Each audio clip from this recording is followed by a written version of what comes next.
queria te perguntar, o que dessa escola portuguesa, o que vocês trazem de especial, de diferente, que você acha que faz com que o trabalho seja tão diferente espalhando pelo mundo, não só no Brasil, mas como na Arábia e como em outros países da Europa que atraem muitos técnicos, são atraídos por muitos técnicos portugueses. O que tem de diferente disso que vocês trazem para que agregam para o futebol?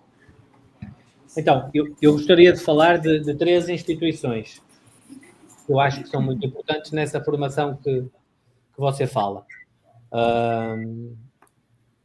E já para não falar de quem foi jogador, não é? De alto nível e que tem sempre, eu acho que é uma mais-valia, não é?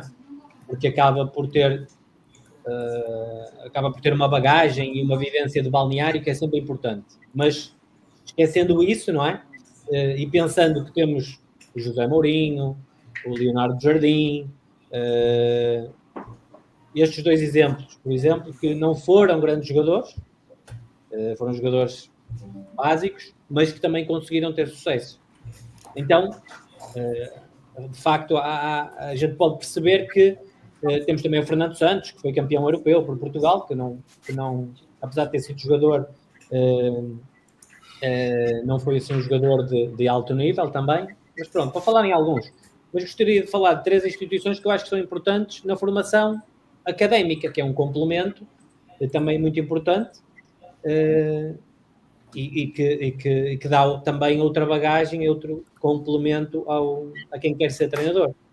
Neste caso, a Faculdade de Desporto da Universidade do Porto, muito por pessoas e por professores como o Vítor Frade, o Júlio Garganta, o José Guilherme,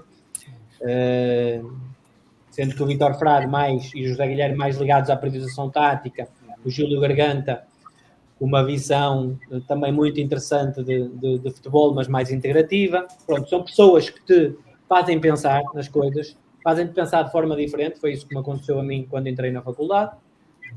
Havia também, que entretanto faleceu, uma pessoa em Lisboa que era um humanista e que dizia muitas vezes que quem só percebe de futebol nem de futebol percebe, que era o professor Manuel Sérgio, que é uma entidade aqui em Portugal também, portanto faleceu, mas que foi ele o professor do José Mourinho e que privou muito tempo com ele.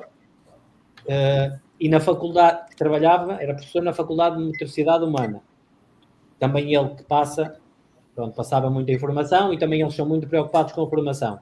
E depois, acoplado a isto tudo, a formação de treinadores da nossa federação, da federação que eu acho que desde há muito tempo vem fazendo os cursos regulares, onde chama pessoas com muita preocupação, chama pessoas de fora também para ensinar e para passar conhecimentos, pessoas da prática, pessoas da teoria, e tudo isto juntando ao facto de José Mourinho também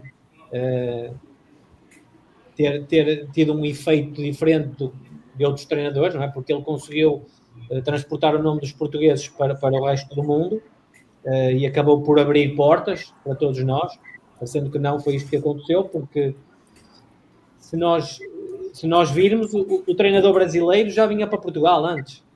Filipão. O Filipão, Paulo Autuori, Vinícius Eutrópio.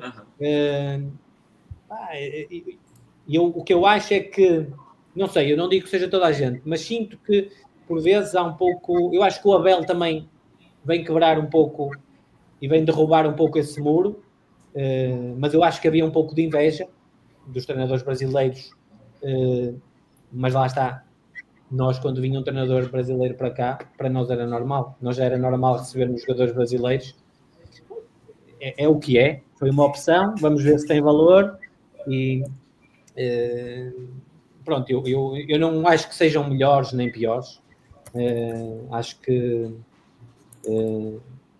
haverá treinadores melhores, haverá treinadores com o dom de montar equipas e de ter sucesso, outros que não vão ter tempo para isso, mas acho que podem ser brasileiros ou portugueses, acho que isso para mim não há nacionalidades, eu não gosto muito disso de diferenciar por nacionalidades. Para mim há competência ou não há competência, há anos que correu melhor e há anos que correu pior.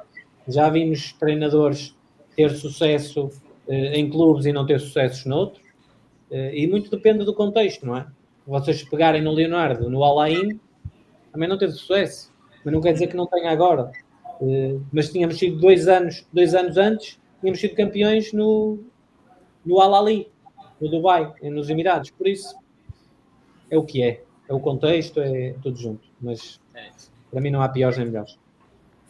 Para a gente encerrar, vou deixar o Natan e a Maria fazerem mais uma pergunta, Miguel. Só um ponto de opinião aqui também, que eu acho que Portugal já estava acostumado, como você disse, né, com os técnicos brasileiros chegando e ganhando, enfim, participando daquilo. Alguns técnicos, como o Autuori, por exemplo, todo treinador português que eu converso fala muito bem do Autuori, como referência também, né?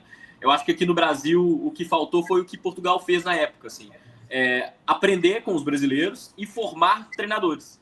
E aí Portugal literalmente fez uma escola de treinadores. Aqui no Brasil, os portugueses chegam, os brasileiros só têm uma questão de inveja e medo de perder lugar, sendo que poderia, cara, aprende com os caras que estão trazendo algo novo e principalmente investe na formação de treinadores novos, que aqui no Brasil, infelizmente, essa formação é muito precária, muito básica, e acho que isso atrapalha muito.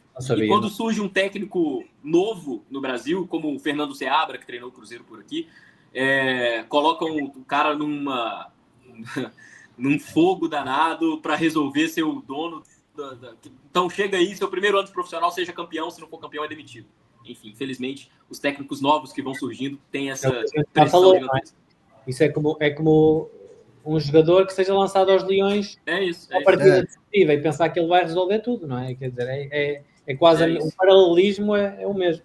E aí os bons treinadores que surgem por aqui, que começam a enxergar isso, eles saem e começam a fazer sucesso lá fora, como o Jardine, por exemplo, no México, está fazendo um excelente trabalho, um técnico brasileiro que aqui no Brasil não teve oportunidade porque queriam que ele fosse o salvador da pátria e conquistasse tudo.